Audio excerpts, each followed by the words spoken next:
This is the Bakerpan green fondant, and I've been testing the different colors today, so we'll see what this is. But so far they've all been very bright. And this is, yeah, this is a good green color. This is like a true kind of grass green. It's a little, maybe like, I don't think it's quite as dark as Kelly. It's hard to tell. But it's a good green color. If you're making leaves or anything like that, it will work very well.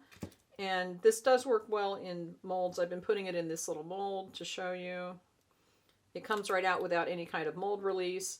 It does feel, it feels like it has some kind of candy clay in it, but it doesn't. I looked at the ingredients. But it comes out really well without having to have any kind of cornstarch or anything like this. So that's, I think this is a good fondant. The flavor is a little, it's the artificial vanilla fondant flavor. It's not anything that is different than, you know, the other brands that I've tried. This does not have any candy clay in it, so it's just regular fondant. It's not that kind of thing. I looked at the ingredients to check, and it's a good choice if you're trying to make leaves or things like that for cake decorations.